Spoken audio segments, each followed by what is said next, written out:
नमस्कार, आप देख रहे हैं अपने उत्तराखंड में हूं आपके साथ संदीप तिवारी। राजधानी देहरादून में आज अंतर्राष्ट्रीय प्रवासी उत्तराखंडी सम्मेलन आयोजित किया गया।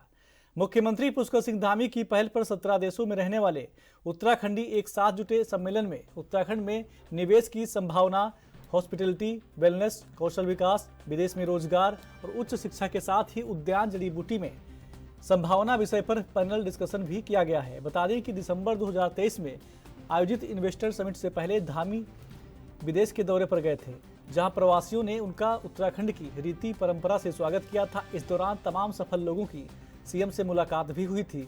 इसी के बाद सीएम ने ऐसे प्रवासियों के अनुभव का लाभ लेने के लिए शासन में प्रवासी उत्तराखंडी सेल गठित करने के साथ ही अंतर्राष्ट्रीय प्रवासी उत्तराखंडी सम्मेलन भी आयोजित करने के निर्देश दिए थे। पहले पूरी बात तो कर लेने दो भाई।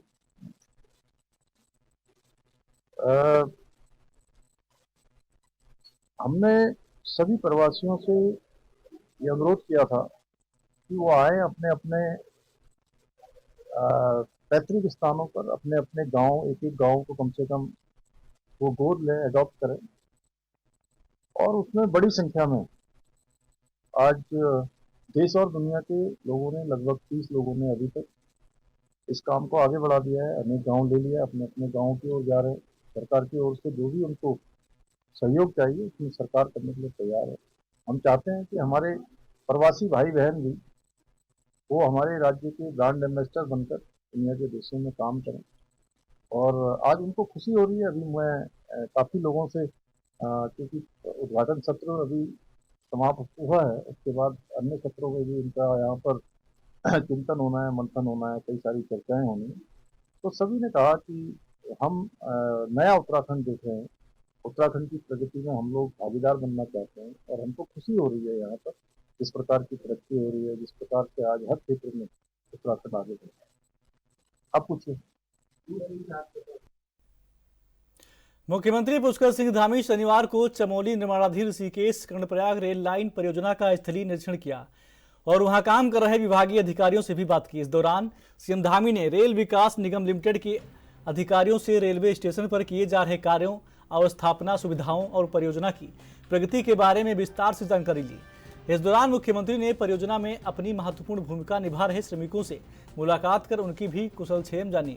मुख्यमंत्री धामी ने कहा कि प्रधानमंत्री मोदी के नेतृत्व और मार्गदर्शन में अब पहाड़ों तक रेल पहुंचने का सपना पूरा हो रहा है।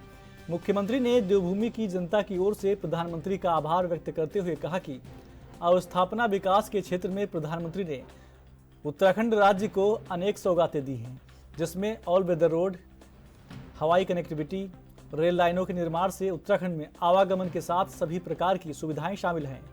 ऋषिकेश कर्णप्रयाग रेल लाइन बनने के बाद उत्तराखंड के चारों धाम रेल कनेक्टिविटी से जुड़ जाएंगे।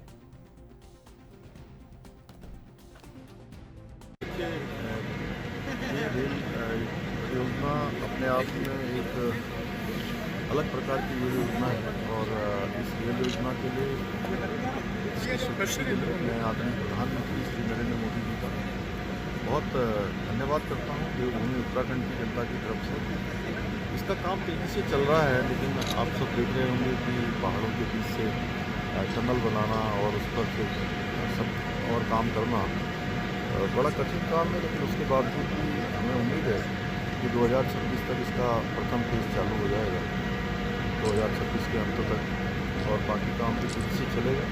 कहीं भी कोई अड़चन आती है, कोई दिक्कत आती है तो हम लोग प्रयास करते हैं मिलजुल कर, क्योंकि ये बड़ी परियोजना, इस परियोजना के पूरा होने के बाद, ऋषिकेश कर्णप्रयाग रेल लाइन बन जाने के बाद हमारे पूरे क्षेत्र में एक और समृद्धि आएगी और प्रगति होगी, उन्नति होगी, लोगों का आवागमन आसान होगा। जहाँ इस क्षेत्र के रहने वाले लोगों के लिए बहुत यात्रा करना आसान होगा, वहीं जो हमारे तीर्थ यात्री हैं, श्रद्धालु हैं, पर्यटक हैं, वह भी आसानी से आ जा पाएंगे और विकास के और रोजगार के, स्वरोजगार के अनेक अनेक मार्ग खुलेंगे, अनेक अनेक द्वार खुलेंगे। ये हमारे लिए बहुत बड़ा, एक राज्य के लिए एक बहुत बड़ा मील का पत्थर साबित होगी। देश में तेजी से बढ़ रहे नशे के कारोबार पर लगाम लगाए जाने को लेकर केंद्र और राज्य सरकार लगातार पहल कर रही है। इसके लिए बड़े स्तर पर अभियान चलाया जा रहा है ताकि उत्तराखंड समेत देश को ड्रग फ्री किया जा सके। इसी क्रम में शनिवार को केंद्रीय गृह मंत्री अमित शाह की अध्यक्षता में मादक पदार्थों की तस्करी और राष्ट्रीय सुरक्षा विषय को लेकर सम्मेलन का आयोजन किया गया। सम्मेलन में मुख्यमंत्री पुष्कर सिंह धामी ने वर्चुअल प्रतिभाग किया। सम्मेलन में सीएम धामी ने उत्तराखंड में मादक पदार्थों की रोकथाम के संबंध में की गई आपको बता दें कि प्रवर्तन कार्रवाई, विशेष अभियानों और लक्ष्यों की जानकारी दी। मुख्यमंत्री पुष्कर सिंह धामी ने कहा कि साल 2025 तक ड्रग फ्री उत्तराखंड के अपने संकल्प पर तेजी के साथ काम हो रहा है। साल 2047 तक विकसित भारत और नशा मुक्त भारत बनाने में सहयोग करने के लिए राज्य में तमाम स्तरों से लगातार प्रयास कर रहा है। मुख्यमंत्री पुष्कर सिंह धामी ने आगे कहा कि मादक पदार्थ तस्करी और राष्ट्रीय सुरक्षा दोनों विषय आपस में जुड़े हुए हैं। मादक पदार्थों की तस्करी और इसके अवैध व्यापार में लगे हुए पेशेवर अपराधियों पर सख्ती से नकेल कसी जा रही है।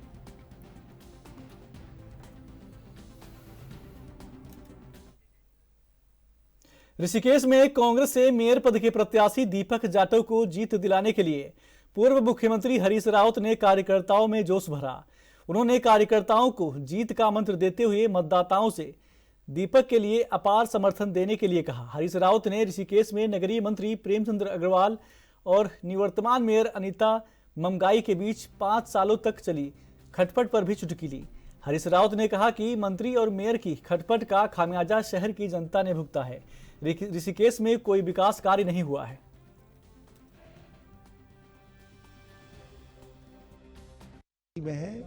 नगर निगमों, नगर पालिकाओं, नगर पंचायतों में हम अधिकांश सीटें जीतने जा रहे हैं, जिनमें ऋषिकेश भी सम्मिलित है, ढालवाला, तपोवन, ये सब सम्मिलित हैं, क्योंकि एक वातावरण कांग्रेस के पक्ष में है।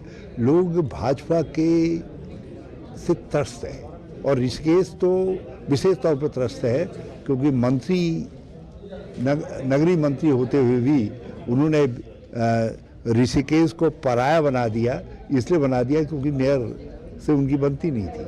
तो जो उसके खटपट का जो नुकसान ऋषिकेश को हुआ है, ऋषिकेश उसका गुस्सा निकालना चाहता है, दंडित करना चाहता है। और सौभाग्य से कांग्रेस ने एक बड़े होनहार नौजवान को, जिसका बड़ा अच्छा भविष्य है, एक ऋषिकेश की समस्याओं को समझने वाले को अपना उम्मीदवार बनाया है। दीपक बहुत अच्छे नेता साबित हुए। आपका कहना है कि मंत्री जी की अपने मेयर से नहीं बनी और आपका मेयर अगर यहाँ पे आएगा तो आप तो विपक्ष के हो जाएंगे, तो कैसे शहर का विकास? हम संघर्ष करेंगे, लड़ेंगे, एकजुट होकर के लड़ेंगे। कांग्रेस को ताकत मिलेगी। यदि हमारे लोग जीतते हैं और हमको बहुमत मिलता है और हम ऋषिकेश जैसी नगर पंचायतों को, नगर निगमों को जीतते हैं, तो इससे जो आगे का संघर्ष है, लोकतांत्रिक संघर्ष है, उसको ताकत मिलेगी। और 2027 में हम कांग्रेस की सरकार लाएंगे, हम रमौलावादी सरकार लाएंगे, ओम गोपालवादी सरकार लाएंगे और जो विकास के काम हैं उनको आगे गति बढ़ाएंगे। तो इसलिए ये एक स्टेपिंग स्टोन है 2027 के लिए और 2029 के लिए। एक बड़ा परिवर्तन। इस समय क्या प्रयास हैं दीपक जाटव को जीत दिलाने के लिए ऋषिकेश में? बहुत प्रयास है, लोग लगे हैं, सब लोग लगे हैं। और सबसे बड़ी बात यह है कि हमारे जो पार्षद पद के उम्मीदवार हैं वो बहुत होनहार लोग हैं। मैं बहुत सारे लोगों को जानता हूँ, ये बहन थपलियाल जी को, राहुल को, अपने मनीष शर्मा जो हमारे नेता रहे हैं, और दूसरे लोगों को। यहाँ बहुत सशक्त टीम जो है मैदान में है। तो एक अच्छी नगर परिषद, नगर निगम परिषद यहाँ मिलेगी और काउंसिल ना मेयर इन काउंसिल के रूप में जो है प्रदीप बहुत सशक्त मेयर साबित। आपका तो अपना प्रयास है, लेकिन दीपक जाटव के खिलाफ जो भाजपा के प्रत्याशी है उनके लिए तो स्टार प्रचारकों की लिस्ट हो गई है, उसमें सुना सीएम योगी का नाम भी शामिल है, तो कैसे होगा? हाँ, आए मोदी जी, अच्छी बात है, क्योंकि इस समय देख लेंगे उनके झांसे में आकर के लोगों ने विधानसभा लोकसभा में तो दे दिया, लेकिन लोग अब उनके झांसे में नहीं आने वाले हैं। और हम तो लोगों से कह रहे हैं 2014 में 10 साल हो गए, यदि वो 15 लाख आ गया है खाते में तो एक बार उनको फिर दे दो भैया। यदि वो 15 लाख आ गए, 2 करोड़ नौकरियां आ गई हैं, तो ये सवाल आज महंगाई, बेरोजगारी, भ्रष्टाचार, नगरीय व्यवस्था में कुव्यवस्था, महिलाओं के सम्मान पर जो चोट हो रही है, ये सारे विषय हैं जिन पर लोग मत कर रहे हैं। Thank you. उत्तराखंड में इस महीने यूसीसी यानी सम्मान नागरिक संहिता लागू होने जा रही है। इसके संकेत मुख्यमंत्री पुष्कर सिंह धामी द्वारा दिए गए हैं। तो वहीं यूसीसी को लेकर शहरी विकास मंत्री प्रेमचंद ने कहा कि समान नागरिक संहिता को लेकर लगभग सभी औपचारिकताएं पूरी की जा चुकी हैं और जल्द ही जनवरी माह में इसकी तारीखों का भी ऐलान कर दिया जाएगा। तो वहीं प्रेमचंद्र अग्रवाल ने यह भी कहा कि उत्तराखंड यूसीसी लागू करने वाला पहला राज्य बनने जा रहा है, जिसकी चर्चा सभी जगह हो रही है। वहीं इस विषय पर गृह मंत्री अमित शाह ने भी लोकसभा के सदन में यूसीसी को लेकर उत्तराखंड की सराहना की है।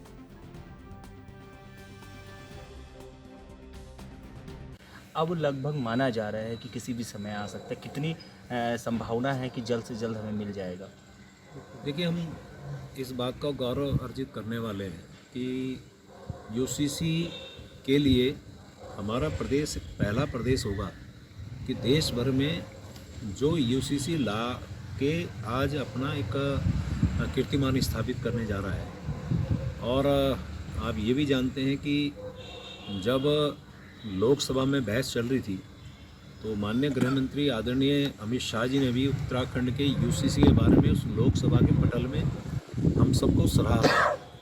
और हम लोग जिस प्रकार से माननीय मुख्यमंत्री जी लगातार बात कह रहे हैं कि जनवरी में कभी भी यूसीसी लागू किया जा सकता है, उनकी तमाम औपचारिकताएं पूरी हो गई हैं, प्रशिक्षण का भी लगभग काम पूरा हो गया है। तो किसी भी क्षण किसी भी दिन उपयुक्त समय को देखते हुए और ये यूसीसी उत्तराखंड में लागू होने जा रहा है। खबरें और भी हैं, छोटा सा ब्रेक।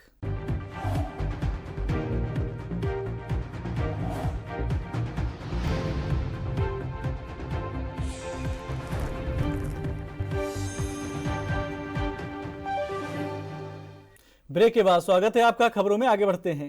नगर निकाय चुनाव को लेकर भाजपा कांग्रेस के साथ साथ अन्य दलों का प्रचार प्रसार जोरों से चल रहा है। विभिन्न राजनीतिक दलों में आरोप प्रत्यारोप का दौर भी जारी है।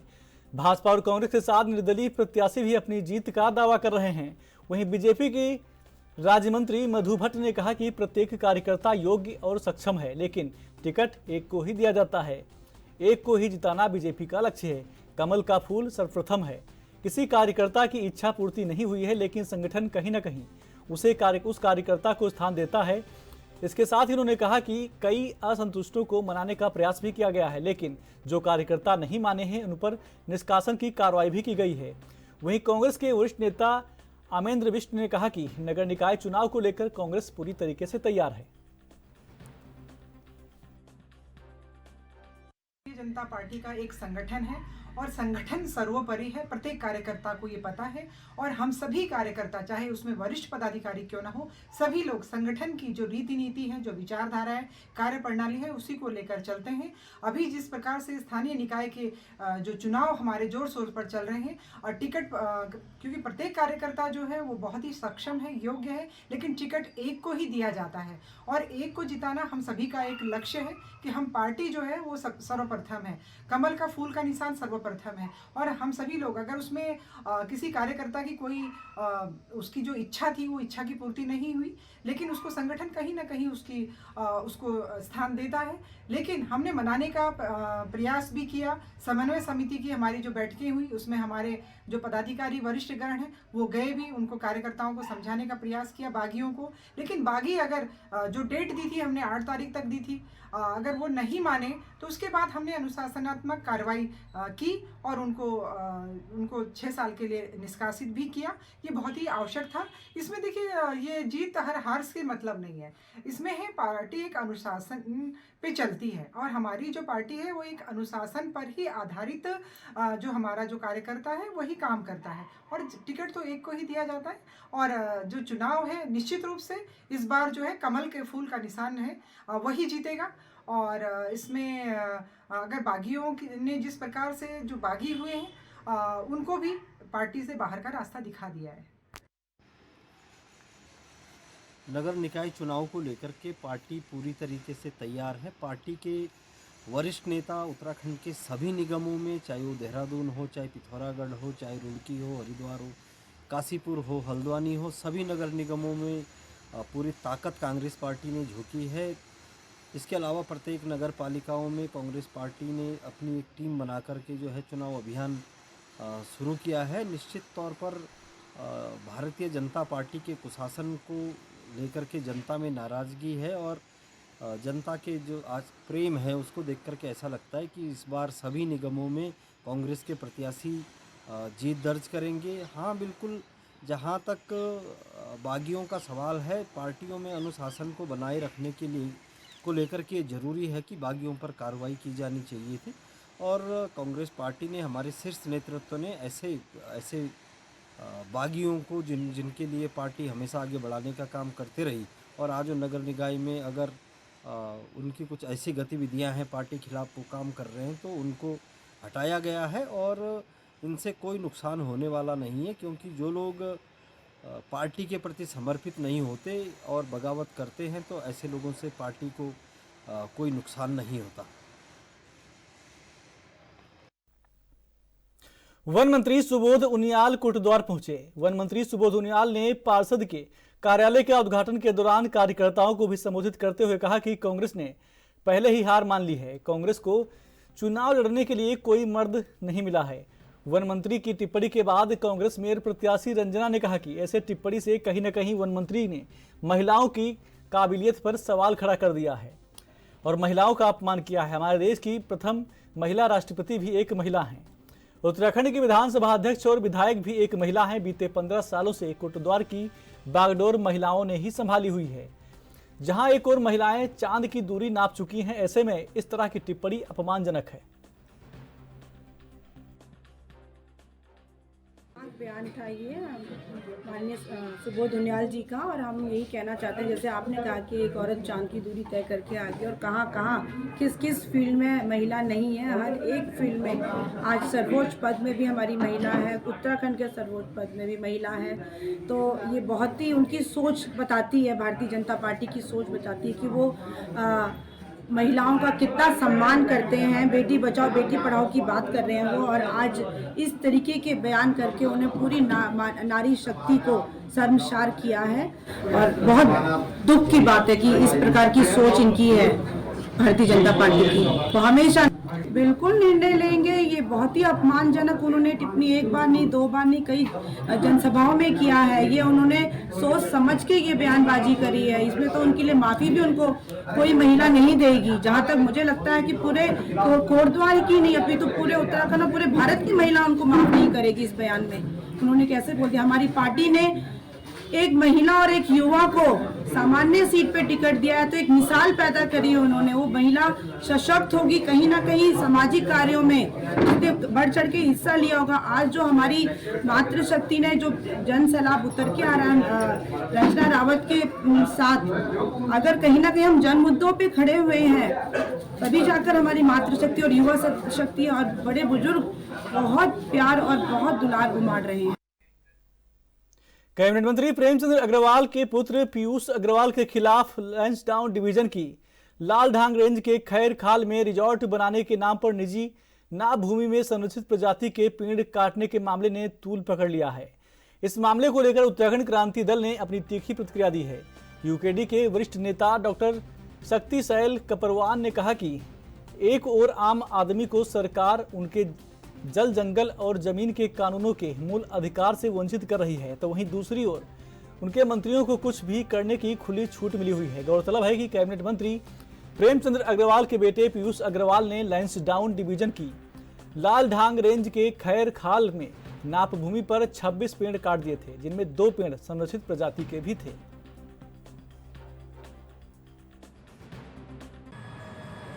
ये इस सरकार के मंत्रिमंडल के सभी सदस्य और अधिकारी एक तरफ तो आम लोगों को जल जंगल जमीन के अधिकार नहीं दे रहे हैं और अपने निजी स्वार्थों के लिए, अपने व्यापार के लिए कुछ भी भ्रष्टाचार करने को तैयार है। इनके खिलाफ तो सीबीआई जांच होनी चाहिए और इनको जेलों में डाला जाना चाहिए। दूसरा, उत्तराखंड के बुलेटिन में मेरे साथ बस इतना ही। आप देखते रहिए ANV न्यूज। नमस्कार।